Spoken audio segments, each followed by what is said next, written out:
presidenta del Patronato de la Fundación Jiménez Lorente, Mercedes, director de la Fundación Jiménez Lorente, profesor Francisco García, compañero y conferenciante Vicente Bayarri, colegas, estudiantes, amigas y amigos. Soy Ángel Marqués Mateu, director de la Escuela Técnica Superior de Ingeniería Geodésica, Cartográfica y Topográfica de la Universidad Politécnica de Valencia. Bien, hoy se cierra el ciclo de conferencias titulado Cueva de Altamira, la conservación del arte paleolítico, donde se ha hablado de la gestión, historia y conservación de este paradigma del arte rupestre paleolítico. Un lugar impresionante tanto para aficionados como para especialistas. No es difícil ponerse en el lugar de los técnicos y científicos que acceden de manera regular a este yacimiento, que con seguridad seguirán quedándose maravillados en cada nueva visita al observar unas pinturas tan evocadoras. Un lugar tan significativo como la Cueva de Altamira está envuelto en leyendas e historias muy singulares, desde quién fue su descubridor hasta la disculpa pública de los arqueólogos franceses, personalizada en el mea culpa de un escéptico, que fue un artículo publicado por Émile Carteilhac en 1902. Tengo el honor de cerrar este ciclo presentando a nuestro ponente, Vicente Bayarri, egresado de nuestra escuela, de la UPV, y pionero en la aplicación de las técnicas de la ingeniería geomática a la arqueología. No hace falta decir que presentar hoy a Vicente es un orgullo para nuestra escuela, nuestro profesorado y también para la UPV. Y es precisamente la geomática la disciplina encargada de cerrar el círculo en el día de hoy. En la conferencia habrá contenido técnico y divulgativo que nos va a maravillar. Y en este sentido, como miembro yo mismo de la comunidad geomática, me gustaría destacar la altísima dificultad técnica de los trabajos necesarios para poder representar un espacio como la Cueva de Altamira, con auténticas limitaciones espaciales y logísticas que hacen que el levantamiento deje de ser una simple rutina para convertirse en un reto en sí mismo. Como resultado de este trabajo altamente especializado, se obtienen datos y representaciones de Altamira que permiten estudiarla con nuevas perspectivas, con enfoques modernos e innovadores, tal y como quedó patente en las anteriores conferencias. Por todo ello, creo que la conferencia de hoy será un broche de oro a este ciclo, del cual vamos a disfrutar todas las personas que hoy estamos en este auditorio. Muchas gracias. Hola.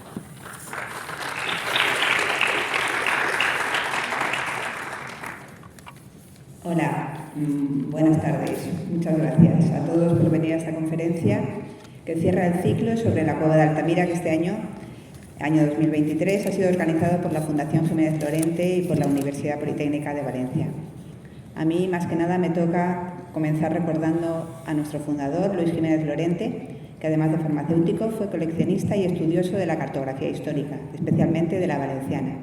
Él siempre decía que conocer el pasado crea futuro, y para facilitar ese conocimiento quiso poner sus fondos cartográficos, sus grabados, sus libros, estudios e investigaciones, fruto de años de intensa dedicación y trabajo minucioso, a disposición de esta Universidad Politécnica y a través de ella al público en general. Estáis todos invitados a visitarnos en la Fundación, aquí en la UPV, en el cuarto piso de la Escuela Técnica Superior de Ingeniería Geodésica, Cartográfica y Topográfica. Gracias a nuestro director, el profesor Francisco García, hemos podido contar en este ciclo sobre la Cueva de Altamira con los más destacados expertos. Han estado con nosotros Pilar Fatás Monforte y Carmen de las Heras, directora y subdirectora respectivamente del Museo Nacional y Centro de Investigación de Altamira, con Alfredo Prada Freixedo, conservador del museo, y hoy tenemos el privilegio de poder escuchar a Vicente Bayarri Cayón, que nos hablará sobre aplicación de tecnologías geomáticas en la conservación, investigación y difusión de la Cueva de Altamira. Vicente Bayarri Cayón es doctor ingeniero industrial por la UNED, máster en Science Geographical Information Manager por la Universidad de Cranfield, en Reino Unido, ingeniero en geodesia y cartografía e ingeniero técnico en topografía por la Universidad Politécnica de Valencia, esta universidad. Desde 2005 es responsable de I+D+I de GIM Geomatics SL, donde ha recibido diferentes reconocimientos y premios empresariales. Durante los más de 18 años de la empresa, han registrado datos de más de 120 cuevas y 300 abrigos por la península ibérica, y puntualmente ha realizado servicios en países como Francia, Portugal, México, Argentina, Estados Unidos, Egipto, Jordania, Bahrein y Chipre, desarrollando una línea de I+D+I basada en la integración de datos geomáticos para la documentación, análisis y estudio del arte rupestre y estaciones prehistóricas. Además, ha contribuido en la elaboración de diferentes productos de difusión de cuevas basados en vídeos 2D, 3D y 360 grados, pantallas táctiles, realidad aumentada, realidad virtual y réplicas físicas de cuevas y arte mueble. A nivel de investigación, en 2005 recibe el premio Jordi Viñas y Folch del ICC por el mejor trabajo de investigación de los dos últimos años en el ámbito de la geomática. Desde entonces ha escrito más de 60 artículos para congresos y revistas especializadas. Os dejo con su conferencia, que vamos a disfrutar seguro. Gracias. Es un honor para mí estar aquí, en la escuela donde empezó todo lo que es la vida de la geomática. Me gustaría reiterar la felicitación, las gracias a la Universidad Politécnica, a la Universidad Senior y por ser el único que no es directamente miembro del Museo de Altamira, a la Fundación por invitarme para contar todo lo que estamos haciendo en lo que a geomática se refiere. Entonces, para empezar, me gusta siempre poner un epígrafe, que en este caso van a ser más de uno, para ver un poco de qué va a hablar la conferencia. ¿Vale? El primer epígrafe es de Tobler, de uno de los padres de la geografía, que habla del dónde, de la importancia del dónde. Casi todo lo que sucede en algún lugar, el saber dónde ocurre es importante. Entonces, esto es clave para la geomática. Luego también hay otro epígrafe que es el conocer cómo funciona algo es mucho más valioso que saber cómo se encuentra, porque lo podemos usar para predecir. Entonces, saber dónde y cómo funcionan las cosas es muy importante. Y si ya encima estás con expertos, y pues ya lo vio Newton en 1676, cuando cogió todos los trabajos de Galileo, de Kepler, de Tycho Brahe, de Descartes, y le mandó una carta a Robert Hooke y le dijo que si he logrado ver más lejos ha sido porque he subido a hombros de gigantes. Entonces siempre es muy importante para avanzar, para construir ideas innovadoras o grandes descubrimientos, colaborar con expertos, ¿vale? Y en este caso, hemos colaborado con muchos expertos, arqueólogos, geólogos, geofísicos, y el secreto de todo eso es contar con una buena materia prima para que el cocinado sea bueno. Entonces, como desconocía un poco el personal, me da un poco vergüenza contar aquí qué es la geomática, pero básicamente es tecnologías de la información y de la comunicación, pero en todo lo que a ello se refiere, es decir, adquirir datos, captar información, modelar, tratar información, almacenarla, servirla, recuperarla, analizarla, explotarla, es decir, todo lo que tenga un dónde, usarlo y gestionarlo. ¿Vale? Geomática viene del geo de tierra, mática que es automatización o como informática. Entonces, es un poco la composición. Entonces, cuando hablas de técnicas geomáticas, ahora ya no pasa tanto, pero al principio te decían ¿qué es mejor, una estación o un GPS? ¿O qué es mejor, un láser escáner o la fotogrametría? ¿O qué es mejor, volar con avión o volar con un dron? Y realmente no hay nada mejor que nada, ¿vale? Todo tiene su eficiencia. En función un poco de la exactitud que queramos y del tamaño del objeto, pensamos es más eficiente usar una técnica u otra.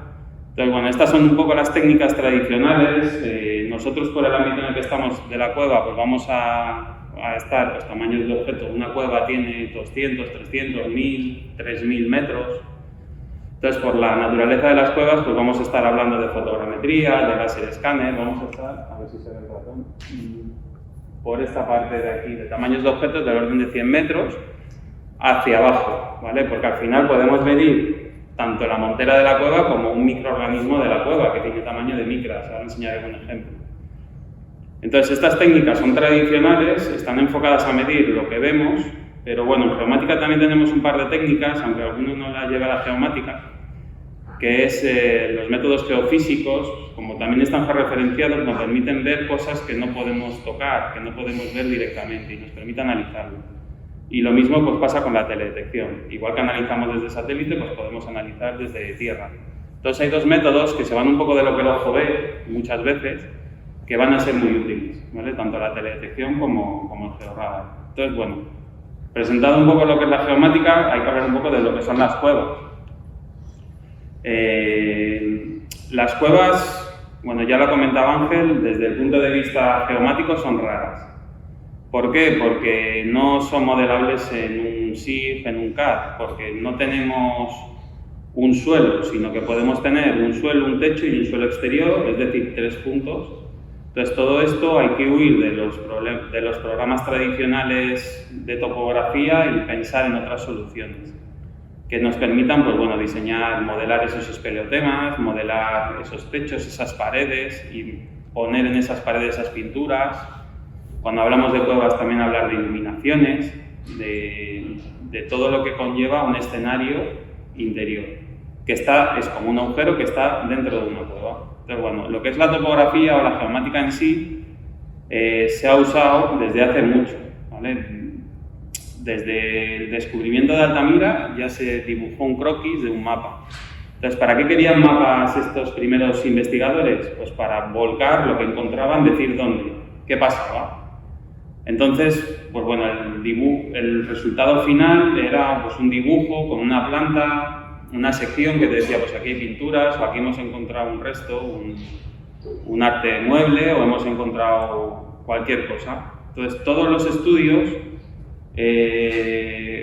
llevaban un mapa en el que volcaban esa información y se cerraba con una carpeta. Entonces, por ejemplo, hemos encontrado pues, múltiples estudios de geología, de geomorfología, de arqueología, de climatología, de microbiología, de biología, de fauna, de polen, que al final eran estudios muy específicos que se almacenaban y se guardaban en un cajón.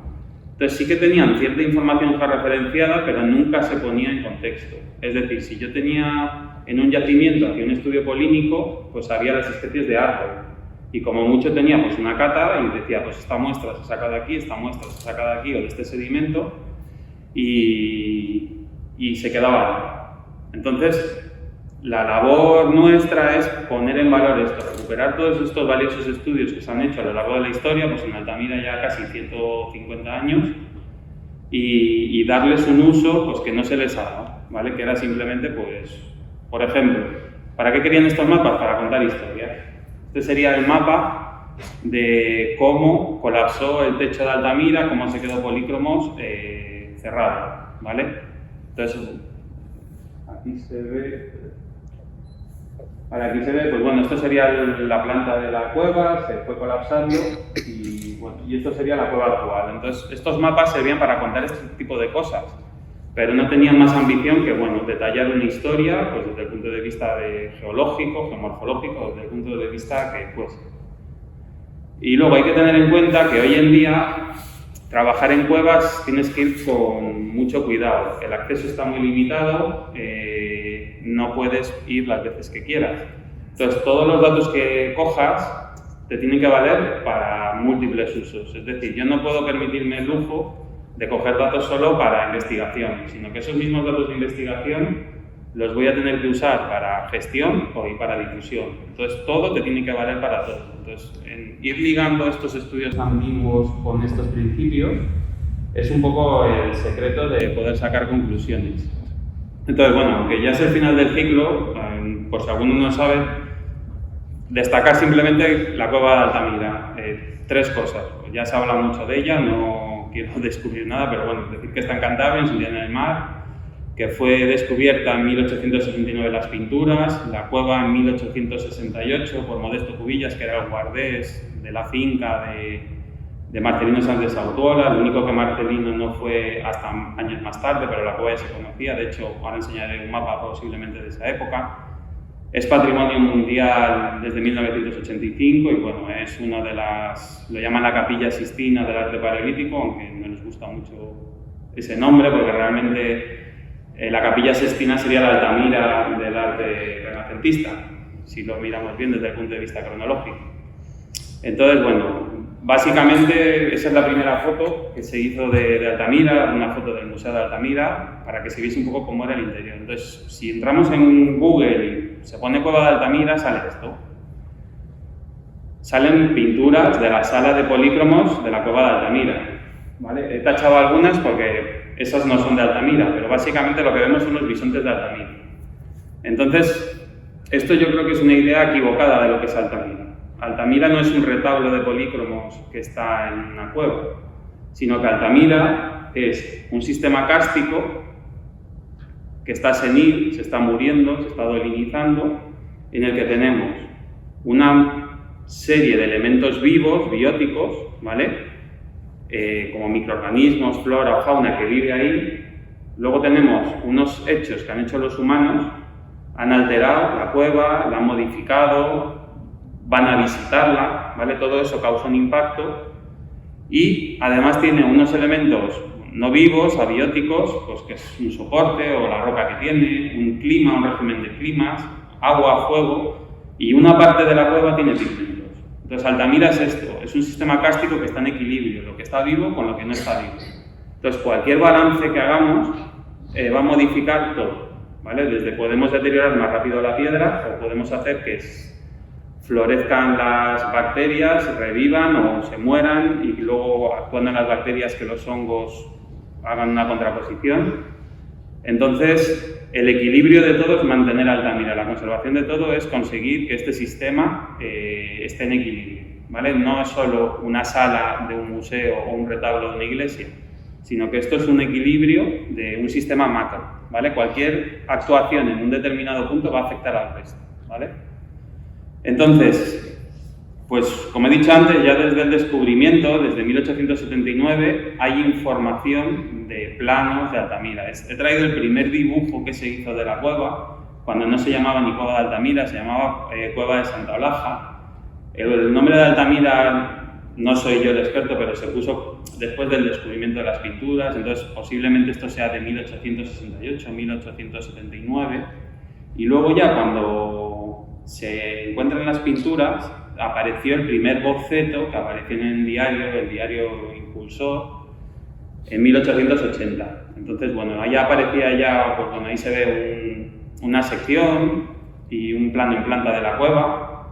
1880, pues bueno, métodos un poco rudimentarios. Después, un año después, un investigador que estuvo allí trabajando hizo otro plano. 1881. Entonces vamos viendo cómo la documentación de la cueva ha ido evolucionando. En 1924 se hace un proyecto del museo y ya se empieza a elaborar una primera cartografía con instrumentos de medición de la época y ya se tiene una primera planta y lo más importante, Alberto Corral consiguió hacer como un plano de monteras. Y ya bueno, posteriormente, pues en los años 30, Henry Braille y Hugo Bermayer hicieron, pues bueno, continuaron esa planta. Esta planta ya se va pareciendo más a la actual. En el año 42 pues, se hizo otra topografía. En el año 75 Foestra edita la serie más precisa, pero bueno, también es más contemporánea de la cueva, con curvas de nivel cada 10 centímetros, muy precisa. Luego, en el año 98, a raíz de elaborar la réplica del museo, se elaboró la primera cartografía digital por parte del IGN, que ya era todo digital.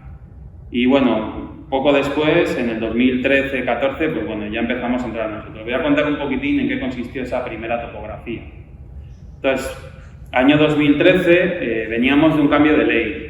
Toda la cartografía estaba en ED50, la comunidad arqueológica es muy perezosa y quería continuar trabajando en ED50, porque toda la información histórica que tenían de la cueva estaba en ED50, pero bueno, ahí fuimos un poco disruptivos, cambiamos el sistema de referencia a la cueva a ETRS 89, que era el vigente ya en la época, pues desde 2008, 5 años, y lo que hicimos en la cueva con un láser escaneo, y se escaneó en todos los huecos que había. O sea, donde cupiese el láser escáner, ahí se ve una foto del equipo, pues si cabía el equipo se metía para poder digitalizar ese hueco.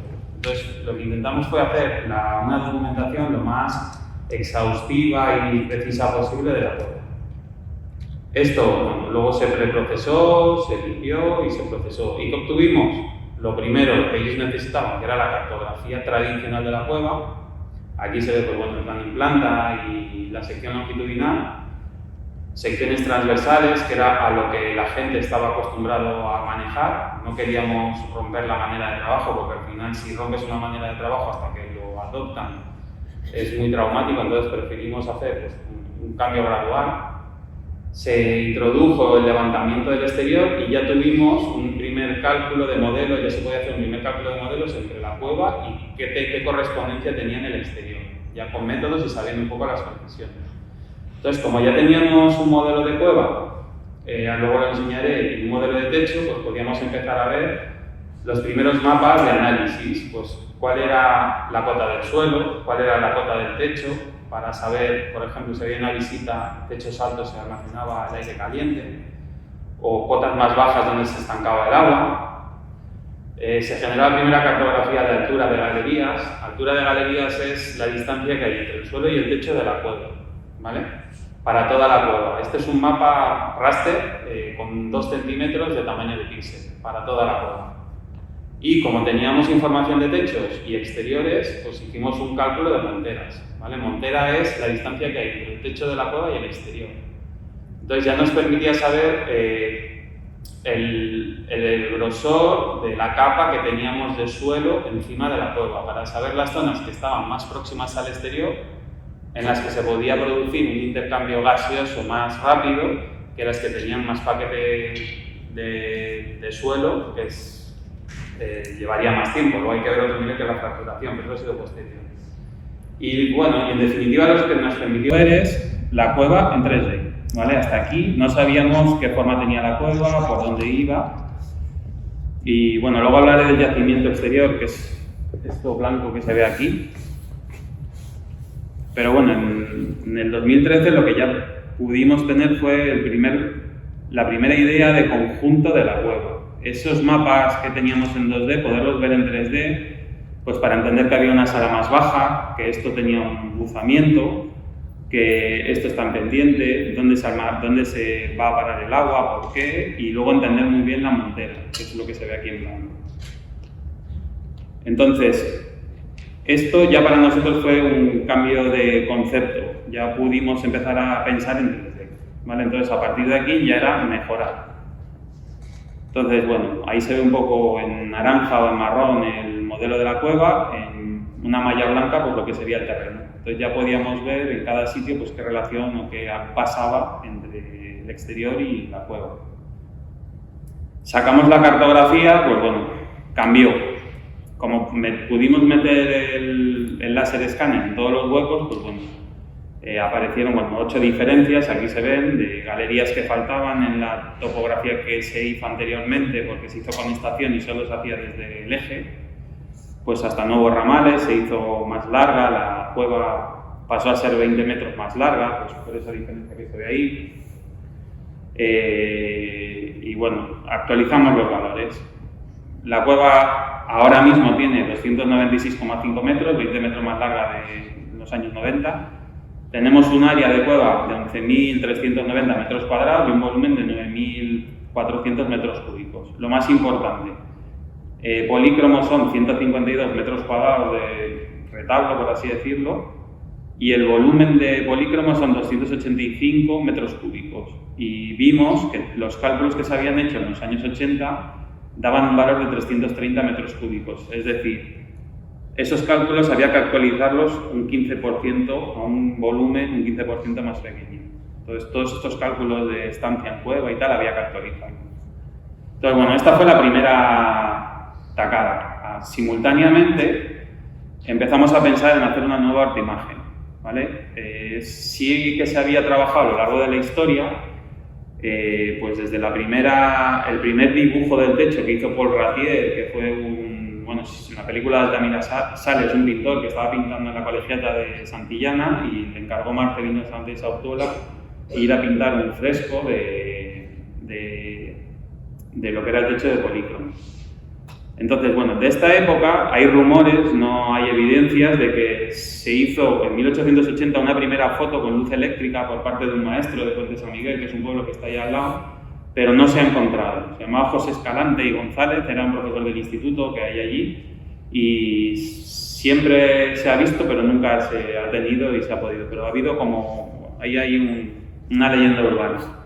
Pero bueno, la siguiente fase gorda fue en 1957, cuando el Instituto de Geodesia Aplicada de Frankfurt, Mainz, hizo la primera fotogrametría para hacer la primera réplica que se hizo para el Deutsches Museum. Hay una réplica de Altamira en el Museo Arqueológico Alemán y esa se hizo con un proceso fotogramétrico, con pares fotogramétricos, 28 pares fotogramétricos, y se hizo luego un molde, bueno, se mecanizó, se hizo un 3D y se pintó y se hizo una sala, la sala Altamira, que está en el Museo Arqueológico Alemán. Y en ese proyecto estaba Pietsch, que es uno de los popes de la fotogrametría ibérica. Entonces, bueno, me ha considerado, he visto oportuno contarlo aquí hoy porque es algo, un hito muy relevante en el campo nuestro. Y posteriormente, año 78, pensemos que estamos en la época de la foto analógica. Ángel Cebrecos hizo el primer fotomontaje del techo de polícromos. Se hizo, ahí está un poco el croquis de la zona que fotografió y que montó con fotos analógicas de una manera muy rudimentaria, pero es el primer fotomontaje que se hizo, entre el 78 y el 79. Y luego la primera documentación la hizo el Equipo Norte. El Equipo Norte es un proyecto que mandó el Ministerio para documentar todas las cuevas con arte rupestre. Entonces, en Cantabria, el Equipo Norte estaba formado por José Latoba, Sergio Ripoll y Fernando Piñón, ¿vale? Bueno, conozco a dos de los tres. Entonces, fueron muy innovadores porque fue la primera documentación científica al uso que hay de la cueva. Ellos heredaron un método de Cabré, que ya tenía pues desde 1910, 15, 20. Cabré lo que hacía era documentar las pinturas y el Equipo Norte lo que hacía era hacer una foto con luz frontal y una foto con luz rasante de todo. Entonces tenían fotos de lo que era pigmento y de lo que era relieve. Y con el mismo método y llenando fichas de todo, documentaron, no es una documentación total del techo, pero es una documentación muy exhaustiva de todas las cuevas de la cornisa norte. Entonces eso está depositado en el Ministerio y es de mucho interés, porque todavía las estamos utilizando esas fotos, luego os enseñaré para qué. Y luego la primera ortoimagen completa la hizo el IGN en el año 1997, que es esta que ves, y luego ya en el 2013 ASF Imagen, que es la empresa con la que lo trabajó José Latoba y Ginjo Matis, que somos nosotros, hicimos la nueva ortoimagen. La primera era de entorno centimétrico, nosotros bajamos una resolución de 0,2 milímetros, 200 micras. Entonces, claro, hacer una ortoimagen en Altamira no es una pared, Altamira es un techo. Entonces tienes que pensar mucho el proyecto. Lo primero, ¿por qué? Porque no es un techo plano, es un techo que tiene buzamiento. Entonces ese buzamiento lo tienes que tener en cuenta para sacar una ortoimagen en proyección en planta y otra en verdadera magnitud, ¿vale? En un principio les interesaba tenerla en verdadera magnitud, aunque luego hemos tenido que hacer las dos, luego contaré el porqué. Entonces, sabiendo eso, como ya teníamos escaneado la sala de polícromos, teníamos sacado un mapa de alturas, la distancia que habría entre el techo y el suelo, ya decidimos qué cámara íbamos a usar, con qué lentes, un 28 y un 35, y lo que nos hicimos fue un mapa de trabajo, ¿vale? Ir a Altamira no es ir a la suerte, sino que tienes que pensar muy bien antes de entrar qué vas a hacer y cómo lo vas a hacer. Entonces, la zona verde era la zona que podíamos fotografiar con un objetivo de 35 milímetros de focal fija, la zona amarilla era la que teníamos que fotografiar con un 28 milímetros, la zona roja era vamos a tener que meter más solapes, vamos a tener que hacer más fotos y bueno, vamos a tenerlo que trabajar de una manera especial. Entonces lo que hicimos fue un plan de ejecución. Lo que antiguamente en fotogrametría aérea se llamaba un plan de vuelo, pues bueno, esto es lo mismo, es un plan de vuelo pero desde el suelo. Entonces diseñamos dónde había que hacer cada toma para reducir los tiempos en sala y asegurar, por un lado, siempre la resolución de 16 píxeles por milímetro cuadrado, que son 250 micras, y bueno, intentar bajarla a 200, pero bueno, 250 es un poco lo que se fijó, y ejecutarlo. ¿Cómo se ejecutó? Pues la única manera viable con un slider de 3 metros, se nivelaba para estar dentro de la distancia de vuelo o la distancia al techo que debería, y bueno, se fue ejecutando el vuelo. Era una cámara muy buena para el año 2013, es una Hasselblad 4D, tenía 50 megapíxeles, había que hacer 4 disparos porque te cogía el canal rojo, el verde, el azul, y luego te cogía uno que era RGB y te hacía unos microdesplazamientos para no tener el problema que tienen las cámaras Bayer cuando estás trabajando a distancias cortas, tampoco me voy a meter ahí. Y bueno, lo que se hizo fue una ortoimagen de 6 gigapíxeles, que se diferenciaba pues, un 1% con la del IGN, por el tema de tenerla en desarrollo, pero nos aportaba mucho más detalle, ¿vale? Aquí a la izquierda está la ortoimagen anterior, que era pues, bueno, centimétrica, y la ortoimagen que se hizo nueva, pues, bueno, los detalles del bisonte, de la cierva, ¿vale? Cómo se empieza ya a ver el pigmento. Bueno, todos empiezan a ver grabados, pigmentos, detalles, ¿vale? Y al final lo que generamos es eso, pues un documento de 6 gigapíxeles que ya nos permitía empezar a volcar información, ¿vale? Hoy en día pues, es un poco... no es obsoleto, porque al final está muy vigente, pero se pueden aumentar resoluciones, pero para ese momento pues, fue bastante importante. Y este es el mapa, la ortoimágenes como el documento base que se sigue usando para volcar toda la información. Entonces, si ya tenemos medida la cueva, tenemos medido el exterior, pues vale, vamos a ver qué no se ve. Entonces ya planteamos hacer las primeras campañas de teledetección hiperespectral. ¿Qué es eso? Pues a ver, lo voy a intentar contar fácilmente.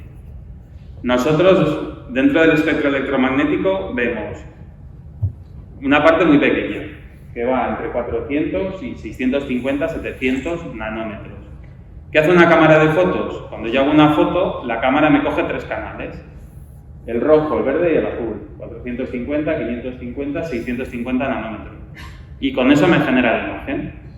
Entonces, teníamos experiencia previa, pues metiendo luz ultravioleta, ganas información ultravioleta, metiéndole una rueda de filtros, pues bueno, le puedes meter una rueda de 6 filtros y luego hacer una foto y montarlo todo. Tienes 6 bandas más el RGB. Y lo que ya empezamos a usar cayó en nuestras manos un sensor multiespectral, una cámara Musis, que trabajaba en esa parte entre 400 y 1000 con 30 bandas, y empezamos a aplicarla, ¿vale? Después hemos ido aplicando más. Esa fue la primera, al enseñar un poco las fotos. Los siguientes ya han sido sensores hiperespectrales. Los primeros que trabajan en el rango del visible, entre 400 y 1000. Después hemos hecho otra campaña entre 1000 y 1700 para ver otras cosas, y otra entre 2000 y 5000 nanómetros, ¿vale? Que es otro tipo de sensores que van refrigerados, etc. Entonces, bueno, algunas fotos. Pues esto está aquí en negro, esa es la cámara Musis, que es pues, bueno, como un aparato de diapositivas, llevaba una rueda, un carro de 30 filtros, 36, pero se cogían 30 porque los extremos no daban buena relación señal-ruido, no era buena señal. Y luego se montaban. Esto sería un sensor hiperespectral. Luego contaré un poco qué son todas esas componentes. Esto sería otro sensor hiperespectral más compacto, ¿vale? De peor calidad, pero más portable. Y este sería el FX17, sería pues uno de los que trabajan entre 1000 y 1700 en un infrarrojo que no ven los ojos, 100%. Entonces, bueno, te permite sacar otras cosas. ¿Cómo se trabajaba con esto? Pues bueno, hay que tener cuidado. Cuando metes en Altamira algo, lo primero es la conservación. Entonces tienes que ir con pies de plomo.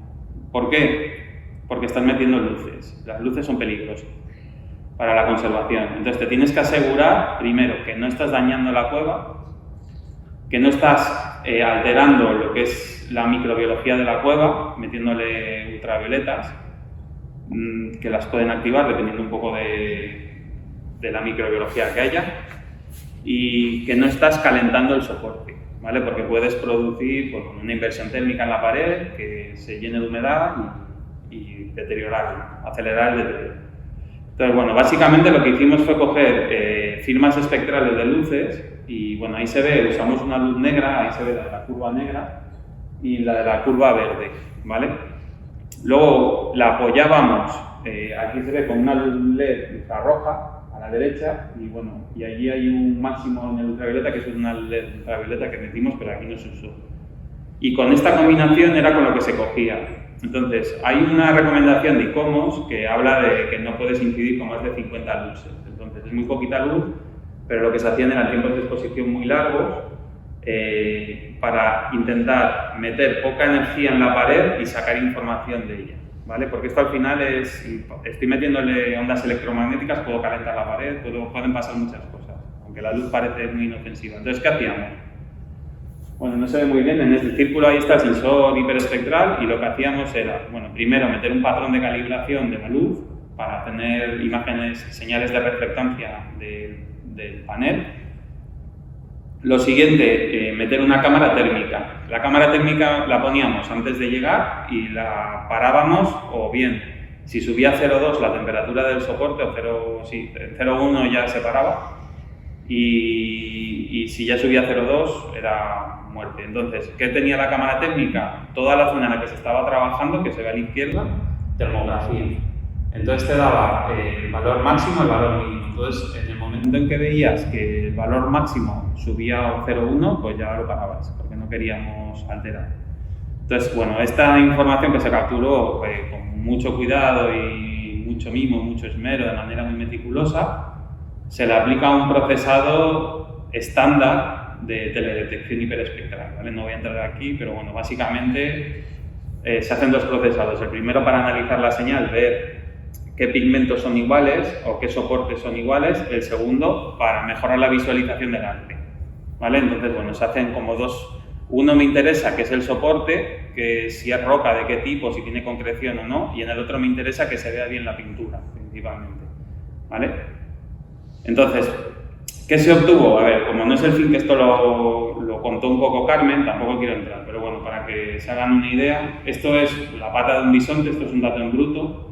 Entonces, ¿qué pretendíamos ver? Lo que hay debajo. Estos son, aquí se ven en blanco, a ver, aquí se ven en blanco, ahí un trazo y otro, son dos trazos pareados, que aquí se ven en negro, que están por debajo del bisonte. O sea, esto se pintó antes que esos bisontes, y está por debajo, y no son visibles al ojo en algunos casos, ¿vale? ¿Qué se hizo? Separar señales. Por ejemplo, este es el bisonte macho, el que salía en el tabaco, el calco de Braille. ¿Qué se hizo aquí? Pues analizar la señal. ¿Y qué vimos? Pues que aquí había un claviforme, que es esa señal en blanco que se ve ahí, que está debajo de ese bisonte. Por otro lado está ese claviforme, por otro lado está la señal del negro, y por otro lado, aquí sale en blanco, hay otro ocre, que está aquí, que es distinto desde el punto de vista espectral del otro. Entonces lo que tenemos es una composición y lo que intentas es separar esos pigmentos. ¿Para qué? Para que los expertos, que son los arqueólogos, pues lo estudien y vean, hagan sus paneles. Entonces, esta información en bruto, realmente lo que se vuelca sobre un modelo 3D, ¿vale? Ese modelo 3D va georreferenciado, entonces lo que nos permite luego es esta información hiperespectral, unirla a la información de la cámara y hacer una fusión de imagen y aplicar el análisis en 3D para luego reproyectar esos análisis al 3D. Luego os enseñaré algún ejemplo. Pero bueno, básicamente lo que quieren los arqueólogos es que pues una sorte de imágenes, ¿vale? Con la interpretación, esto es un símbolo escaliniforme que no está allí, de pues bueno, qué hay, y ya ellos hacen sus lecturas, ¿vale? Tampoco voy a entrar porque esto es más parte de arte, que lo contó Carmen en parte del día que vimos. Entonces ya habíamos empezado a ver lo que no era visible al ojo, lo habíamos empezado a georreferenciar, pero claro, en ese momento, pues año 2014,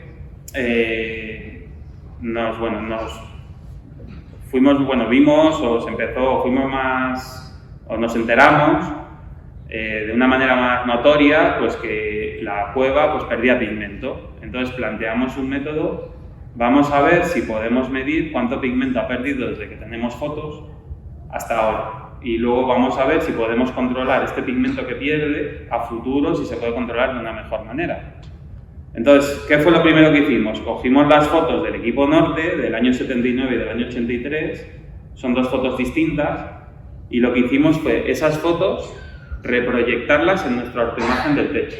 Primero, para que estuviesen georreferenciadas y escaladas, las pudiésemos comparar con la información de ahora, y lo segundo, intentar ver cómo estaba en ese momento eso. Entonces, este fue el primer estudio, primera prueba que hicimos. Entonces, aquí están reproyectadas, la foto sería a la izquierda, en el modelo 3D a la derecha, y luego lo que hicimos fue una nueva ortoimagen. Esta es la foto original, lo de la derecha es la nueva ortoimagen reproyectada sobre el modelo de esa foto, y esta sería la otra. Entonces, bueno, los voy a pasar, ahí se ve, ¿vale? Se ve que son dos fotos distintas, con dos encuadres distintos, muy parecidas.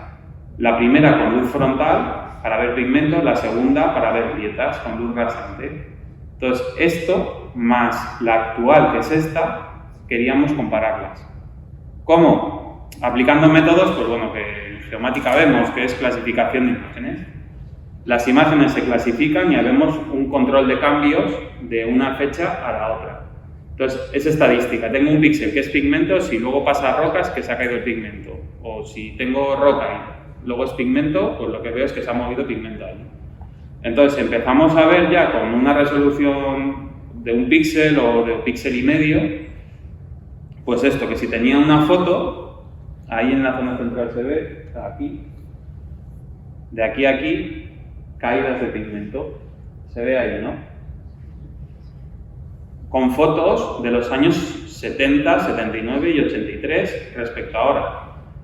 Entonces, esto ya nos permitió tener una primera herramienta para evaluar cómo se había deteriorado desde esas fotos. ¿Qué pasa? Que son fotos que se hicieron no pensando en esto, sino para otros fines, de cartelería o de lo que fuese, o para el museo.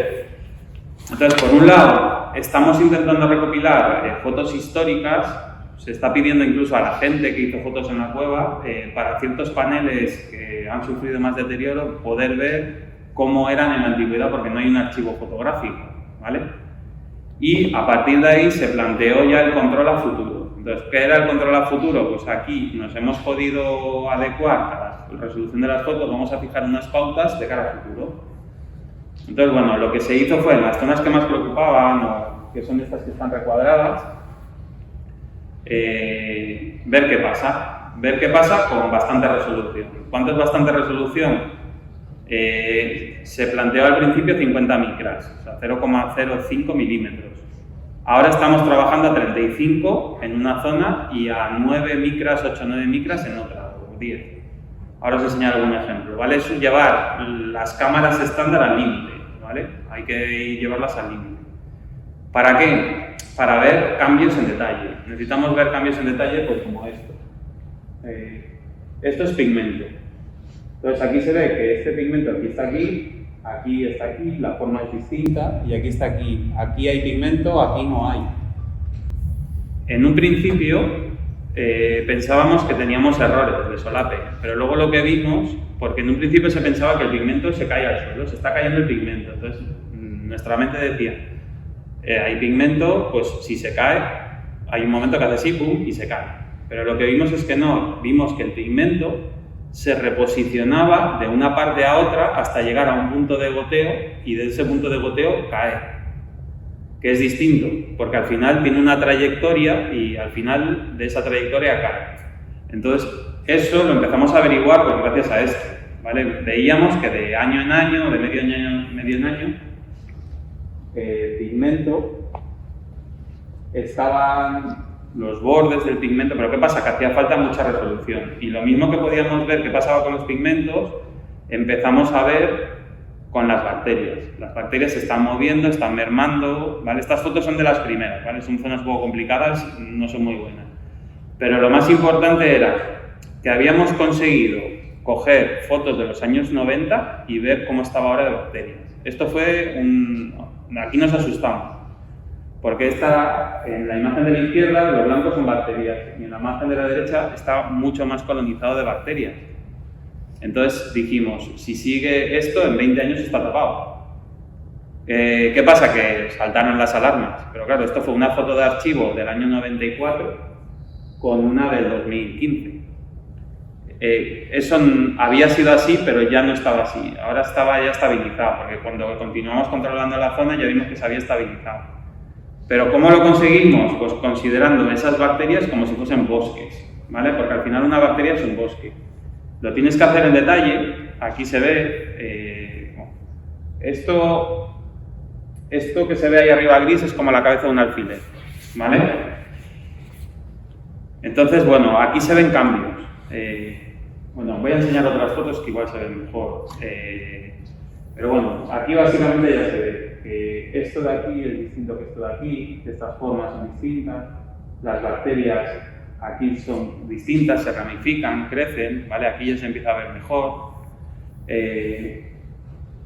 Aquí se ve pues que esto ha crecido respecto a aquí, por ejemplo, respecto a aquí. Entonces, realmente lo que estamos haciendo es agricultura de precisión de un campo que tiene 20 centímetros, ¿vale? Lo mismo que se hace para controlar las producciones de cereales, aplicándolo a una huerta que tenemos de 10 centímetros llena de hongos y de bacterias. Entonces, ¿qué nos interesa saber? Cómo crecen los hongos y qué procesos siguen, ¿vale? Luego veremos alguno en detalle. Aquí se ven, pues bueno, ejemplo, se ven cómo se va ramificando. Aquí, pues bueno, ha echado esto, ha crecido por aquí, ¿vale? Ya empezamos a ver que los microorganismos no es algo estático, sino que los microorganismos es algo que vive, se mueve, crece, es como un huertecillo. Entonces, bueno, ya habíamos fijado un poco las pautas para controlar los micro, ¿vale? Con precisiones, pues eso, de 8 o 9 micras. Hicimos una campaña a 6,9, pero muchos problemas de desenfoque, lo subimos y lo fijamos más o menos ahí. Y ya teniendo controlado un poco la evolución en el tiempo, lo que luego vamos a llamar 4D, cómo varía a lo largo del tiempo la cueva, ya teníamos el modelo de la cueva, teníamos el exterior, justo en ese momento estrenaron la película de Altamira. Entonces nos pidieron hacer Altamira VR, que era una aplicación de realidad virtual con gafas, con el Samsung Galaxy S6. Entonces nos pidieron recrear la cueva a partir de datos arqueológicos, cómo era la cueva cuando se descubrió. Entonces esto es, a la derecha es cómo es ahora, a la izquierda cuando se descubrió. Básicamente, ¿qué hay? Pues ahora lo veremos, hay unos muros artificiales que hay ahora que antes no había y antes se iba andando por bloques. Entonces ya no, esto, gracias a la película de Morena Films, pudimos tener un modelo de cómo era la cueva en el momento en que la descubrió las pinturas en 1878 María Justina, que era la hija de Marcelino de Sautuola, el famoso Papabueyes. Entonces, este sería el recorrido que podría haber hecho la niña de la izquierda. El de la derecha, lo que pasaría si fuésemos por el modelo de cueva actual, ¿vale? Si se ven triángulos es porque estaríamos dentro de un muro artificial. Y bueno, esos son los 5 paneles que se nos pidió en la aplicación de VR mostrar. Entonces, bueno, este es un tráiler, lo he puesto para verlo de manera rápida. Esto se veía con un dispositivo de gafas.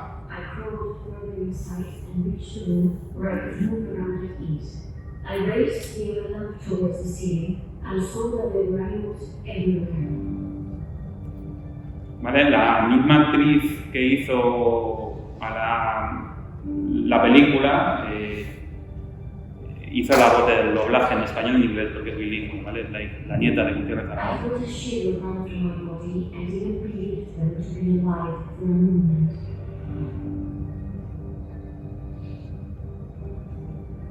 ¿Vale? Y como siempre, como esto es aprovechar, usamos la información que había del techo para crear el modelo del techo y texturizar. No se cogió ningún dato nuevo para crear Altamira VR. Todo eran datos ya cogidos. Entonces, bueno, simultáneamente a eso, aprovechamos que acababan de excavar el yacimiento y se hizo una documentación del yacimiento.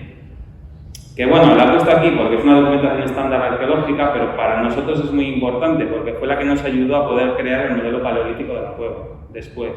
Entonces ahí, estas cotas que se ven abajo, son las que luego vamos a usar para crear el modelo paleolítico de la cueva. Entonces, para nosotros era muy importante esto. Ese afloramiento es el que fijaba el techo de polícromos, que para otras investigaciones posteriores pues, ha sido también muy relevante. Entonces, esta cota de ahí, con esos paquetes, nos ayudó a crear el modelo paleolítico que se hizo. Ahí se ve a la izquierda la cueva actual, a la derecha cómo sería en el Paleolítico. Lo que hemos hecho ha sido coger todos los datos de las excavaciones de los arqueólogos y ponerlos a cota, ¿vale? Esto sería la época que se pintaran las pinturas, que no es la más antigua en la que se pintó la cueva. Entonces hicimos un poco lo mismo, ver una persona o bueno, un clan de los que pintaron las pinturas, el recorrido que podría haber hecho hasta polícronos.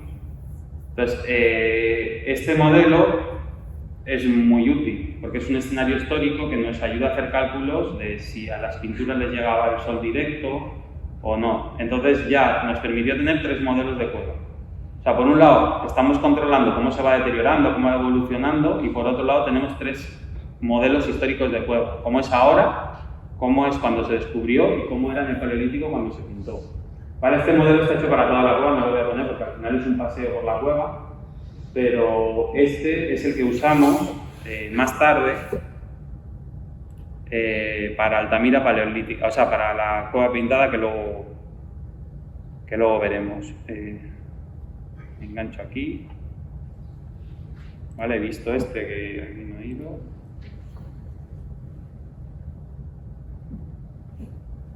Ahí se me ha quitado. Ah, que es que sí. Lo cierro. Vale. Entonces, teníamos el modelo. Claro, esto que has usado para investigación lo tenemos que contar en difusión. Entonces, se hicieron unos renders de cómo podría ser la cueva. ¿Vale? Esto era un render de la entrada, la boca estaría a la derecha, a la izquierda estaría polícromos. Cómo podría ser la boca. Estas especies son las que nos habían salido de los estudios polínicos de la cueva. Cómo podría ser un hábitat en la cueva, cómo podría ser la visera, en función un poco de los datos de la excavación. La prolongamos hasta donde nos pidieron. ¿Vale? Cómo sería una vista de la cueva o cómo sería la bajada a polícromos, ¿vale? Y lo dejamos aquí. Llegamos hasta polícromos y bueno, aquí se ve la cueva. Y cuando ya teníamos este modelo, nos llamó la atención, bueno, o caímos, aunque allí lo ves, que estos abultamientos que estoy marcando, pues que podrían ser interesantes. ¿Por qué? Porque hemos visto, fue justo cuando descubrimos que el pigmento no caía, el pigmento se movía. Entonces dijimos, pues esto se está comportando como un río. Entonces fue cuando cogimos ese modelo 3D y hicimos un modelo hidrográfico del techo. ¿Vale? Esto al final son direcciones de flujo de agua. Ese agua se va canalizando, generando como arroyos principales del techo. Y esos mapas van a confluir a un punto de goteo que tiene una calva de pigmento. O sea, vimos que ya empezaba a funcionar ese modelo.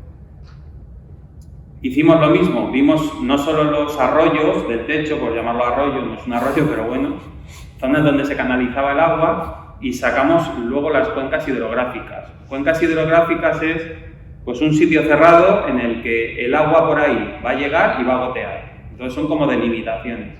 Si yo tengo una caída de pigmento, el agua solo puede venir de una parte interior a ese polígono.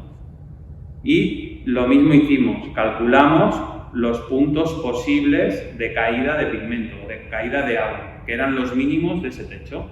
Entonces todo esto casaba. Bueno, voy a enseñarlo un poco en 3D porque esto estoy hablando y es difícil de entender si no se ve. Cuando se ve es mucho más sencillo. ¿Vale? Bueno, ahí se ve el modelo del techo. Este es el modelo que tenemos, ahí se ven ya un poco las curvaturas y cómo las cuencas cierran pues, todo lo que sería la aportación de una determinada área. Entonces, los puntos que se ven en negro, en el cañón están un poco interpolados, a ver si se acerca, serían puntos de goteo y los límites rojos serían los límites de las cuencas. ¿Vale? Ahí se ve, por ejemplo, un punto negro que coincide con una calva que tiene el bisonte. Pero este era el concepto. Entonces, ahora, cuando detectamos una pérdida de pigmento, ya podemos buscar de dónde ha venido ese pigmento. Podemos ir aguas arriba para ver de dónde ha venido. Entonces ya podemos deshacer el camino. Claro, ahora, lo siguiente que sería, si ese agua viene de una grieta, saber qué le pasa a la grieta. Entonces ya sabemos que no cae en vertical, sino que se mueve por estos ríos, ¿vale? Que eso lo tenemos bien caracterizado. ¿Qué me permite este modelo? Pues sacar estadísticas como pues, cuánta es la superficie de la cuenca o la distancia que tengo al punto de goteo. Teníamos los caminos, ¿qué es lo que hicimos? En el 2017-18, integrarlo con el biodeterioro. Entonces, pasamos a hacer, en vez de zonas de control, metro cuadrado. Creamos un slider de doble eje. ¿Para qué? Para poder hacer una buena fotogrametría, un buen diseño fotogramétrico de un vuelo de 1 metro cuadrado, de 1,20 m por metro. Para asegurarnos que en 1 metro nos lo llevábamos todo con buenos solapes. Entonces diseñamos este slider de doble eje, que es el que usamos para hacer todas las capturas de los datos. ¿Vale? Ahí se ve la cámara puesta con la captura. Entonces lo que nos permitía es esto, sacar 1 metro cuadrado y lo más importante, meterlo todo georreferenciado, dónde estaba el punto de goteo y dónde estaba el río por el que podía venir ese pigmento que se podía caer o reposicionar. Entonces esto a nivel de conservación es muy importante porque ya no solo ves dónde está el problema, sino puedes ver de dónde te viene ese problema. Y lo pusimos en marcha. Entonces, bueno, estos son datos ya no de las primeras campañas, de las campañas de después. Ahí he ido marcando pues, zonas donde varía el pigmento, o aquí, esos círculos, pues bueno, cómo ha cambiado, cómo se ha reposicionado.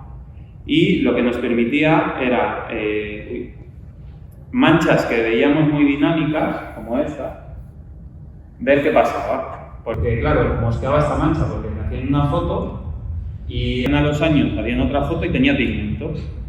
Entonces, lo que vimos que esta mancha era una zona que iba a parar pigmento ahí, se cargaba de pigmento, bueno, estaba prácticamente cubierta y en el momento que estaba cubierta caía una gota de pigmento y se volvía una calva mucho más grande.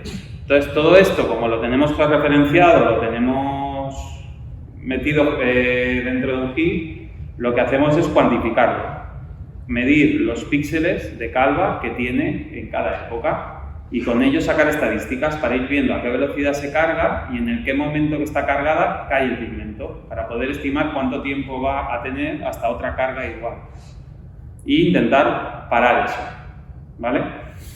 Al final son los mismos métodos que se usan desde satélite, pero bueno, a micro, ¿vale? Estos son 35 micras de tamaño de píxel, pues en vez de 35 metros que puede tener un satélite, pero el método es el mismo y ya nos permitió también ver un poco más, considerar ya las bacterias como bosques o como huertas y ver cómo crecían, cómo se mueven. Ahí se ve que eso se ha movido, nadie lo ha movido. Eso es una cosa que hay ahí en el techo que otra campaña está ahí, pero nadie lo ha tocado. Ni se ha caído por gravedad porque hay veces que se mueve para otro lado, son como organismos. ¿Vale? Eso Alfredo habló de ello. O aquí cómo van creciendo, qué velocidad va creciendo, tanto en extensión como en altura. ¿Vale? Aquí se ve. Ese azul, bueno, aquí no se ve muy bien. Esto de aquí a aquí es 1,1 milímetros, ¿vale? Todo esto. O sea, estamos en una resolución que lleva al límite lo que son las cámaras convencionales. Y todo esto está en 3D para poder ver cómo crece en altura también la bacteria, porque es un árbol. Al final se hace una bola y cae. Entonces hay algunas veces que las ves en planta, pero cuando son zonas de volumen tenemos que ver cómo crece. Porque hay un momento que vamos viendo cómo crece y luego se hace como una bola y cae. Entonces podemos ir viendo cuánto ha crecido entre campañas también, en 3D. Pero claro, está creciendo en micras, no está creciendo milímetros ni nada. Entonces, ya tenemos fijado que este es el mismo método que estamos usando ahora. Todo el tema de control, tenemos 4 escenarios, teníamos una topografía exterior que estaba hecha con estación, GPS, con muchos puntos. Lo que nos hacía falta era tener un vuelo dron, que ese vuelo dron, bueno, aunque ya lo he empezado a enseñar un poco, pues bueno, es fundamental, ¿vale? Es un vuelo dron que nos daba 2 centímetros de tamaño de píxel. ¿Por qué? Porque necesitamos ver el microrrelieve que tiene la montera para ver zonas de sumideros o no, que eso posteriormente hemos usado. Entonces, al mismo tiempo que se hizo esta topografía en el 17 del exterior, empezamos a ver qué relación tiene Altamira con su entorno, con las cuevas de alrededor y ver si se cruzan, no se cruzan, dónde están, ¿vale? aquí se ve que tiene varias cuevas a 300, 400, 500 metros y una de las cuevas fetiches de Altamira hay una cueva que pasa por debajo de ella, que teníamos un plano histórico que decía que se cruzaba y otro que no se cruzaba, que es este, el de arriba. ¿Vale? No se ve muy bien, pero bueno, aquí no se cruza, acaba ahí Altamira, pasa la cueva y otro se cruza, y aquí se cruza. Entonces, bueno, se hizo una topografía buena para saber qué montera había y qué relación había y ponerlo todo en contexto, porque bueno, se podía ser importante pues para ver si había conexión o no, gaseosa o no. Entonces, si ya tenemos todo, vamos a montarlo. ¿Qué es todo? Un modelo con láser escáner, un modelo UAV y un modelo de georradar de lo que no se ve. ¿Vale? Entonces, vamos a intentar montar lo que se ve, que es lo que obtenemos con el UAV y con el láser, y vamos a integrar una campaña de geofísica, que aquí sí que estuvo Paco allí a los mandos de la campaña de geofísica, Paco García, y se planteó una campaña pues para ver cómo estaba la montera de la cueva. Se hizo unos perfiles exteriores y unos perfiles interiores. Entonces, igual que los perfiles exteriores es algo normal, porque al final es pasar una antena por el suelo, claro, en los perfiles interiores teníamos muchas dudas de que eso valiese para algo. Entonces, ¿cómo lo hicimos? Con un slider, el mismo slider que se utilizó para la ortofoto, poniendo la antena boca arriba. No podemos apoyar una antena en el techo de polícromos. Entonces dejábamos, pues bueno, unos centímetros de seguridad y pasábamos la antena para ver las señales. ¿Qué queríamos? Pues bueno, éramos muy ambiciosos, yo creo, en principio, porque queríamos con una antena llegar a polícromos. Pero luego lo que nos dijo la realidad es que es un suelo contaminado y que no éramos capaces de penetrar mucho. Entonces penetrábamos 5 metros, 6 con una antena que en condiciones normales te penetra 12 o 14 o más. Pues bueno, ¿qué hicimos? Pues bueno, pues vamos a hacerlo desde arriba y desde abajo y vamos a unirlo, ¿vale? Y así quedó.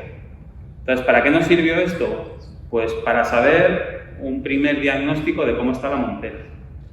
El nivel de fracturación, dónde está almacenado el agua, cómo baja el agua, las capas que habían dicho los geólogos, ver si son iguales en todos los sitios o no. Y bueno, como al final, esto desde el punto de vista científico, bueno, asociarlo a los puntos de goteo, de pigmento, a ver qué pasaba por arriba. Y esto, bueno, desde el punto de vista geofísico está muy bien.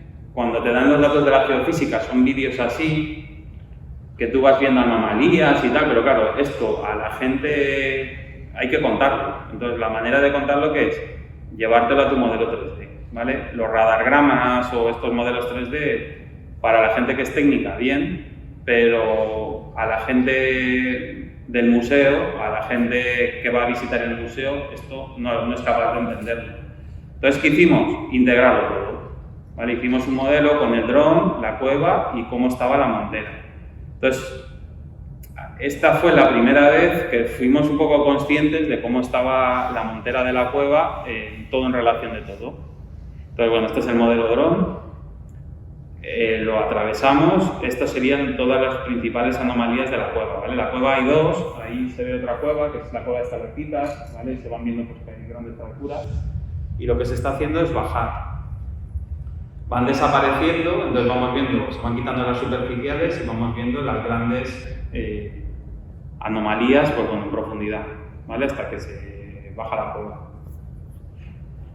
Entonces, esto era mucho más fácil de entender. En planta todavía te cuesta, pero cuando ya lo puedes ver en 3D es mucho más intuitivo. Entonces te permite explicar o entender un poco cómo estaba la cueva. ¿Vale? Bajamos a la cueva. Vale, aquí, bueno, no estaba... Vaya, he puesto la cueva esta aquí, pero bueno, la idea es la misma. Vale, tenemos el modelo de la cueva en marrón y en naranja están las principales anomalías o principales fracturas de la cueva. Entonces, este modelo ya es mucho más útil y te permite hacer una idea a toda esta integración de cómo está su conservación. Incluso ya empezar a plantearte cosas como ese intercambio gaseoso del que todo el mundo habla, pero nadie le pone un número, pues bueno, ver si ese intercambio gaseoso va a ser igual a lo largo de todo el año o no, y bueno, ese tipo de cosas. Este es el... Sí, este es el mismo, quería ver otra parte. Pero bueno, ya empezamos a saber cómo está la montera de polícromos. Tenemos un modelo, el otro. Vale, ahora necesitamos controlar geométricamente con precisión partes de la cueva que se estén descolgando, que se estén deteriorando, que tengan riesgo de caída. Entonces ahí fue cuando ya, aparte de métodos fotogramétricos, estuvimos usando un brazo de estos que se utilizan en metrología, pues para ver cómo se deformaba el techo, porque al final lo ves. Entonces, bueno, lo que se hizo fue un control de cambios, ¿vale? Ese es un brazo de los que se utilizan pues, para procesos industriales. Se sacan modelos que no tienen textura, solo es geometría, pero lo podemos comparar entre ellos y generar mapas de colores. Por ejemplo, esto que se ve aquí en naranja es una parte del techo que se ha pandeado hacia abajo. Entonces, cuando lo medimos y lo comparamos, ya habíamos detectado alguna caída de roca del techo. Lo que hizo Alfredo fue colocar una bandeja por si se caía más, para tenerlo localizado, ¿vale? Es una zona que hay que consolidar, pero claro, es muy difícil de consolidar, porque, bueno, han ido varios, eso lo contaría Alfredo. Entonces, ¿cómo lo haces? Lo pegas, pero si tú lo pegas, ese pegamento pesa más, aceleras la caída, o lo taladras, bueno, ahí están. Entonces, lo que sí que estamos viendo es cuánto va bajando mientras están pensando qué medida hacer para prevenir eso. Porque claro, tienes que ver dónde empieza la roca sana, porque lo que estamos viendo ahora es que se está despegando un cacho de techo, pero la roca que está inmediatamente arriba tampoco está 100% sana. Entonces, hay que tener cuidado si lo agarras arriba, porque puede producir una reacción en cadena. Entonces, bueno, eso es un poco. Y ya, bueno, como teníamos el modelo de la cueva paleolítica, pues hicimos el modelo de la cueva animada. Aquí, básicamente, lo que hemos hecho ha sido aprovechar todo. La cueva animada es contar la cueva como era cuando se pintó, ¿vale? Entonces, bueno, vean como un poco el foro, pues bueno, voy a contar un poco la parte que más puede interesar. Se cogió el modelo, se texturizó, porque no había en ese momento un modelo fotogramétrico real de toda la cueva. Se recreó la geometría y se texturizó a partir de todas las fotos que teníamos de paredes. No solo había fotos de Altamira, sino que fuimos a otras cuevas iguales que hay en Cantabria, Alpendo, Cudón, a coger información. Bueno, luego todo esto se mete en programas de 3D, se calculan normales, luces, ¿vale? Los UVs que se llaman, y ya puedes ambientarlo. Entonces, lo mismo hicimos en el exterior, se texturizó, y vamos a seguir aquí.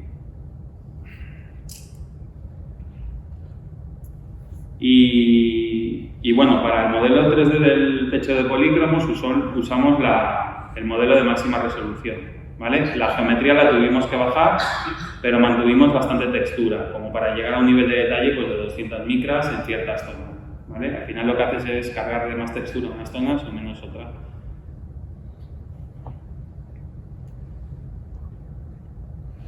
A ver. Luego nos pidieron modelar personajes, ¿vale? Con la ropa que había en el museo y todos los enseres que había en el museo, ¿vale? Bueno, aquí están un poco los esquemas de los personajes.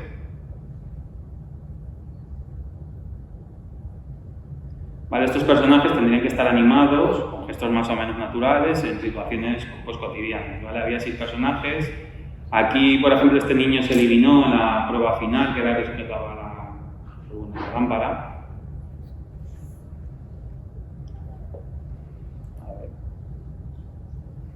Y bueno, con todos los datos polínicos, pues lo que hicimos fue plantar virtualmente todas las especies que habían aparecido, pues abedules, avellanos, encinos, enebros, olmos, pinos, y recrear el clima húmedo y seco que debería haber en esa época. Perdón, frío y húmedo, no seco. Entonces, bueno, ahí se va viendo cómo se va creando todo, ¿vale? Se planta, luego se van metiendo las especies, un poco con la misma proporción que habían salido en el yacimiento.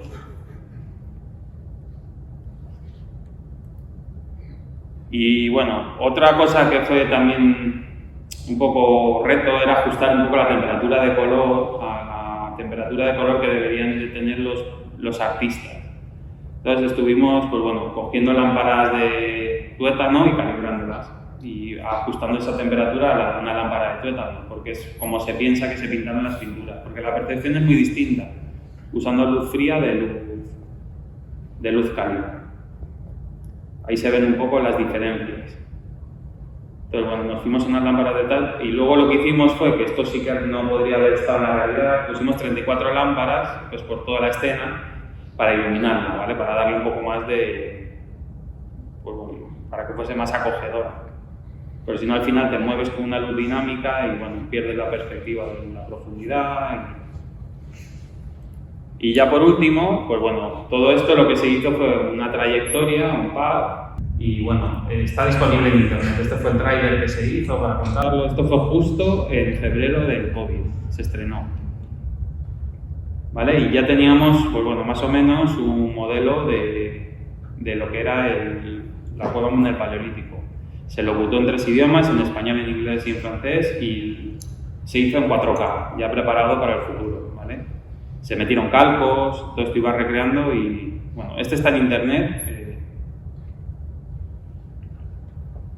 Se hizo, bueno, con la pintora y al final te permitía ver, pues, con mucha resolución, pues cierta parte del techo, ¿vale? Lo mismo, sin entrar en la cueva para nada, ¿eh? Todo esto se ha hecho con un coste de tiempo en cueva de 0. Quien lo quiera ver, está tanto el making of como las locuciones, están en la web del Museo Nacional y Centro de Investigación de Altamira. Arriba están en los 3 idiomas y abajo está en cómo se hizo, que es un poco lo que enseño yo.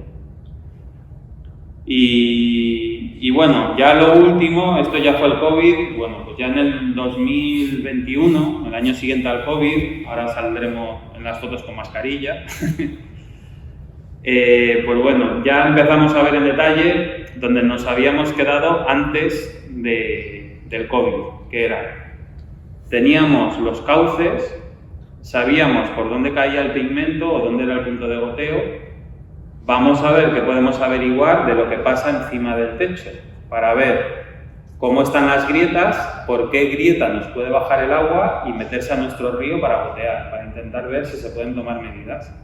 Entonces, para eso lo que se hizo fue una campaña de georradar con la antena de 1600, o sea, penetrando muy poquito en comparación con las otras, ¿vale? Nos hemos quedado pues, a unos 40 centímetros escasos, pero con mucha resolución. Entonces se hizo una primera campaña, que estaban separados cada 5 centímetros los perfiles, creo que era así, cada 5, y con eso ya empezamos a ver, aquí está expuesto en profundidad, íbamos penetrando, cómo se almacenaba la humedad en polícromos, para poder ver o poder entender por qué el agua aparecía por unas grietas u otras. ¿Vale? Y todo esto siempre superpuesto con las cuencas, los ríos y los puntos de goteo, ¿vale? Porque al final lo que tenemos es que saber más. Entonces vimos pues, que en una de las zonas donde salía agua, aquí este depósito de agua pues, puede aparecer por esta grieta que es la que va a gotear aquí y donde hay un problema de goteo, aunque aquí también hay zonas con problemas de goteo. Esta humedad, ¿vale? No es agua, es humedad o es alto índice de humedad, está asociada a la grieta. Esta es una grieta que se selló con hidrocemento pues en los años 40 o 50. Entonces, bueno, ya vimos que esta era la vía, lo que había es que mejorarla, ¿vale? ¿Cómo la intentamos mejorar? Pues vimos que se nos había quedado un poco escaso la zona e intentamos ampliarla. Y por un lado, haciendo 2 cuadrículas, y lo segundo que vimos es que habíamos podido llegar hasta 30 y muchos, 40 centímetros, necesitamos llegar un poco más. ¿Por qué? Porque hay una capa muy interesante, que es la capa dolomítica, pues que está a más de 40 centímetros, está pues a 80 más o menos. Hay que llegar a ella. Entonces, aparte de la antena de 1600, para saber lo que pasa en los últimos 40 centímetros, nos tenemos que ir a otra antena que penetra más. Esto es una antena dual, que llegamos 4 o 5 metros con una antena y 1 metro y pico con la otra. Entonces ya nos asegurábamos llegar a la capa dolomítica con cierta resolución. ¿Qué pasa? Que no podíamos ir con tantos perfiles como con la anterior, ¿vale? Con esta teníamos mucho detalle de los primeros 35 o 40 centímetros, con esta tenemos menos detalle, cosas más grandes, pero podemos llegar hasta 4 metros o más. Entonces, esto nos sirvió para ver un poco, enlazado con las cuencas, cómo estaba el agua almacenada arriba y por dónde bajaba desde la capa dolomítica, que es la que impermeabiliza, hasta abajo, ¿vale? Que es lo más interesante. Y lo que más nos suele interesar es poderlo contar bien. Entonces, estos vídeos, como el que he enseñado antes, lo que hemos intentado es contarlo. ¿Cómo lo hemos contado? Pues lo primero, con la ortoimagen, ver qué grietas hay, grietas en superficie, que ahora van a aparecer, para decir que ese techo está muy fracturado en superficie, aunque se mantenga, ahí se ven, ahí están exageradas, y luego ir penetrando. Pues esto es lo que hay en superficie, lo que vemos. Ahora, con los métodos geofísicos, ahí se ve a la derecha, vamos a ir subiendo por el techo, por las diferentes capas, y vamos a ir viendo esas anomalías en profundidad. Se van activando, esto sería la capa de polícromos, que es la última capa en donde están las pinturas, cómo van apareciendo y desapareciendo grietas según subimos. Esta sería la capa dolomítica, que es la que nos interesa, el recorrido del agua de la capa dolomítica, que es la última que impermeabiliza hasta abajo, y por encima de ella, pues bueno, la capa naranja, bueno, todas las capas que hay. Entonces, bueno, esto, pues bueno, también puede ser un poco lioso de entender, porque al final vas viendo muchas superposiciones con muchas fisuras. Entonces, lo que hicimos fue eso mismo, pero... a ver si es aquí... No, es aquí. En 3D. Esta es la estratigrafía que tenemos, con todas las capas. Vamos a recorrerlas en 3D, esa ventana de 1 metro cuadrado que hemos capturado. ¿Vale? Es un poquitín más de 1 metro cuadrado, pero bueno, más o menos 1 metro cuadrado. Entonces lo que hicimos fue contarlo, ¿vale? Ahí se va a ir viendo primero cómo van subiendo. Todo esto es la fracturación que tiene el techo. Aquí se puede ver que está molido. O sea, cuando dicen que Altamira es una cueva cárstica en su última fase de vida, aquí se ve. Esto es todas las fracturaciones que tiene la cueva por encima. Entonces está cogida, pues bueno, con alfileres, ¿vale? Y aquí, pues bueno, lo podemos ver. Entonces lo que hay que hacer es estabilizarla y que no vaya más.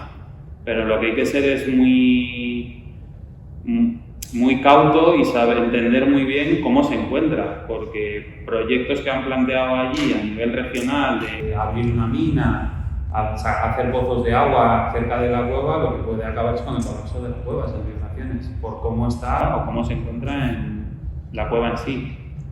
Entonces, bueno, la idea de esto es concienciar también, ¿vale? Porque hemos subido 5 metros y ahí se ve pues, que hay poco, o sea, hay mucha fracturación, son capas de calizas tableadas o rotas. Y bueno, subimos viendo grietas, pero lo que nos interesaba también era ver un poco cómo se almacenaba la humedad ahí.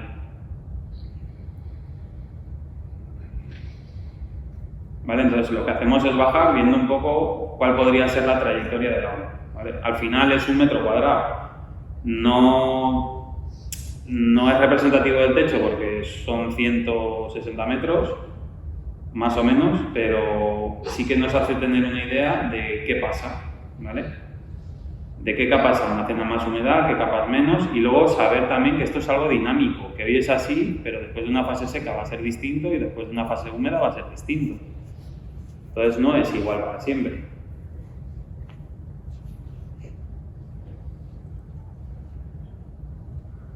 ¿Vale? Y lo que más nos interesa es desde esa capa, esto sería la capa fisurada, por algo se llama así. Luego llegaríamos a la capa dolomítica y esta capa dolomítica es la última que actúa un poco como de impermeable de la cueva.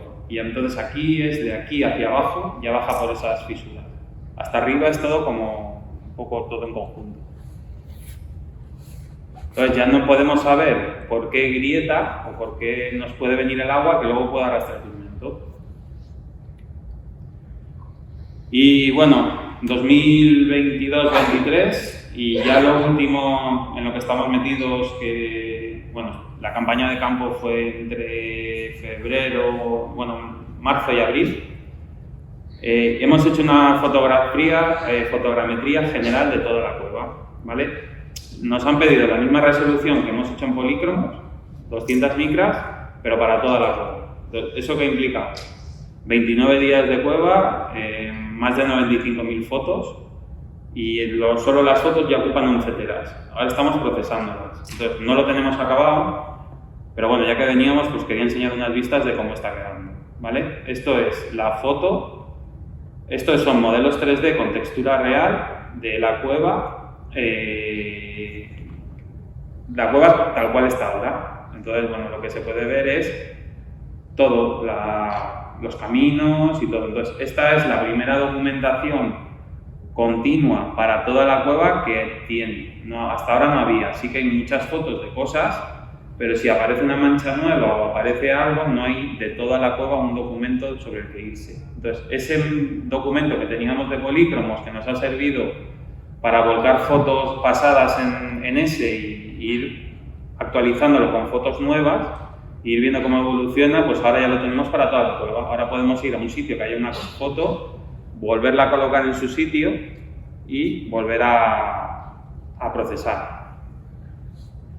Entonces, estas son unas partes del modelo. Entonces, al final, pues bueno, esto es un poco el modelo de que estamos haciendo ahora, un poco en la línea de todo. Al final lo que estamos es integrando. Estamos integrando pues, información UAV, el modelo del láser, ahora el modelo fotogramétrico, GPR. ¿Y cuál es el fin de esto? Pues generar un poco lo que se llama el gemelo digital, ¿vale? El gemelo digital es como si fuese una versión digital de la cueva. Entonces, es volcar toda la información que existe, pero en un ordenador. Entonces, justo ahora, hace un mes, hemos sacado la web que se llama Cuevas Digitales, que habla un poco de eso. Entonces, voy a colocar el vídeo no solo de Altamira, pero habla del gemelo digital que estamos haciendo. ¿Vale? Es un sistema heredado un poco de los BIM, más que de los BIM, de los MEP, de los sistemas de industria, que tiene 10 dimensiones. ¿Vale? Entonces, esto que parece 10 dimensiones, ahora os voy a ir contando porque no está. Bueno, sí que está, pero voy a explicar por qué son 10 dimensiones. Vale, aquí hay datos de todas las cosas, no solo datos. Vale, la primera dimensión son datos geométricos históricos, los calcos, croquis de cuevas, anotaciones de investigadores, descripciones, ¿vale? Porque antiguamente las salas se describían, no se dibujaban. Entonces ahí recopilamos pues, todo lo que no tiene una coordenada X, ¿vale? Que bueno, más o menos podríamos saber y todo, bueno, ahora voy contando. El 2D, pues planimetrías. Cuando ya tienes planimetrías históricas ya las metes en el 2D porque te vale como un antiguo, ¿vale? Luego para todo lo que es 3D, pues bueno, usamos métodos geomáticos actuales, ¿vale? Fotogrametría, GPS, dependiendo un poco de lo que haga falta, redes, etc. ¿Vale? Bueno, todo el 2D serían secciones longitudinales, transversales. Si no lo hay, se genera, si lo hay, se aprovecha. 2D también incluimos en 2D, pues alturas de galería, los datos raster GIS en 2D. ¿Vale? Una manera de documentar que se hace mucho ahora, que es documentar con ortoimagen, pues de secciones longitudinales, transversales. Aquí está también metido toda la base de datos que hemos hecho para Altamira, para meter todo el inventario de arte rupestre, de pintura, ¿vale? El 3D sería como está ahora, ¿vale? Pues bueno, ¿cómo? Con láser escáner, fotogrametría, georradar, un poco lo que contamos. Cada uno nos aporta un valor, pero todos son parte de lo que hay ahora. ¿Vale? Nos permiten pues, bueno, meter cuevas en su montaña, ver qué relación hay de unas cuevas con otras, ahí se ve a la izquierda. Sacar arte pues, que no se conocía. ¿Vale? Esto que parece el Levantino está en Ávila. ¿Vale? Si tenemos modelos fotogramétricos, pues bueno, ya empezar en difundirlos. ¿Cómo lo podemos difundir? Pues con realidad virtual, con vídeos 360, realidad aumentada, panorámicas 3D 360.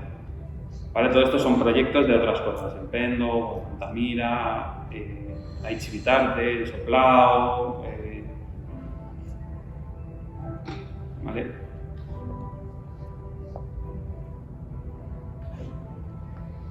Al final es toda esta información que generas, tanto como para investigar como para gestionar, pues aprovecharla. 4D llamamos a la evolución. Todos estos estudios de biodeterioro, de clima, de cómo evolucionan las bacterias, cómo se caen, si se calcifica, si hay más concreción o al revés, se está disolviendo. Es lo que llamamos 4D, poder controlar a lo largo del tiempo el estado de la cueva, ¿vale? Para ver si evoluciona mejor o está estable o a peor. 5D es cuando metemos los paralelismos, ¿vale? Tenemos modelos de descubrimiento, tenemos modelos paleolíticos, tenemos de distintas ocupaciones modelos, ¿vale? Ver cómo evoluciona la cueva, ¿vale? Porque al final son escenarios distintos en los que se puede trabajar de manera distinta, ¿vale? Una cosa sería la cueva como es ahora y otra como era la cueva, pues bueno, una primera ocupación para uso, para vivienda, o sea, para ser habitada, o para guardar animales, o para un madero, o bueno, ahí se ve el caso. ¿Vale? Pero al final lo que te das modelos históricos. 6D es cuando usamos estos modelos históricos para hacer estimaciones. ¿Qué pasaría si meto gente, si supero el punto de rocío, si hago una hoguera, si el régimen de personas es de tanto, llegaba la luz natural, se iluminaba esto, o sea, medir impactos en cueva. 7D es cuando estos modelos que hemos analizado los enfocamos a la sostenibilidad. Queremos que la cueva no se deteriore, no solo queremos coger datos, sino queremos que estos datos sirvan para algo. Entonces, al final, tú coges datos, pero tomas medidas preventivas. Entonces, el 7D es cuando lo enfocamos a sostenibilidad. 8D es para tareas de mantenimiento, pues si hay pasarelas, verjas, sismógrafos, todo lo que es las infraestructuras de la cueva. Van metidos en una base de datos en la que puedes tener pues, el modelo de sismógrafo, si hay una bombilla, el modelo de bombilla, cuándo se cambió, quién la cambió, en este caso pues, bueno, suele ser conocido. 9D es para temas de seguridad, ¿vale? Esta, por ejemplo, es una pasarela que diseñamos pues, para acceder a Garma, o estas son las pasarelas del Pendo para todos los temas de estudio. No solo riesgos y peligros de las cuevas, sino que también todo lo que son riesgos humanos, todo lo que son grafitis, ahí se ven pues, pinturas vandalizadas. Entonces todo eso está en lo que llamamos el 9D. Y el 10D, que es un poco lo que he contado antes de Altamira, es el análisis espacial de las cuevas con su contexto. ¿Qué relación tienen las cuevas con las de alrededor? ¿Vale? ¿Por qué está una aquí y otra allí? ¿Cuál sería la ruta óptima para ir de una a otra? Si tengo incluso medir accesibilidades actuales y pasadas, si tenemos modelos pasados. Y con ello, pues bueno, intentar encontrar cuevas nuevas que sean iguales. Ya hemos encontrado pues, algunas, por aquí está alguno de los implicados, por Ávila, por Segovia, pero bueno, esa es un poco la filosofía, o sea, no solo saber cómo está, sino saber o usar este conocimiento para poder predecir o para poder encontrar cosas iguales, ¿vale? Ese es el fin de la potencia de la geomática, es esa. O sea, nosotros tenemos la suerte de ser transversales. Entonces, no somos arqueólogos, no somos geólogos, no somos ingenieros de camino, pero lo que sí que les damos es un muy buen apoyo a ellos y les facilitamos un poco todo. Las ideas que pueden tener ellos, tenemos que saber un poco cómo resolverlas. Entonces, no es lo mismo los trabajos que se hicieron, lo contaba aquí en Altamira en 2013, que en cuanto hemos ido interiorizando todos los problemas de conservación que hay, todas las soluciones que hemos intentado aportar. Entonces, esa es la gracia. O sea, ahora estamos en un escenario pues, que todo el mundo hace de todo, pero realmente es mejor ir con expertos, avanzas mucho más que intentar tú hacer cosas que no es tu guerra. Entonces, eso es un poco el fin. Pues este año hemos hecho 20 años, desde 2005, lo que hemos aprendido, es lo que os decía al principio. Ir a hombros de gigante, o sea, es mejor colaborar con expertos, con gente que tiene mucho conocimiento de una cosa específica, que intentar hacer cosas que no son de tu ámbito. Entonces, un poco especializarse es la clave de esto, ¿vale? Y nada, eso es un poco lo que os quería contar en hora y media, que solo me he pasado 5 minutos, me perdonáis. Que solo me he pasado 5 minutos, me perdonáis. Espero que os haya gustado.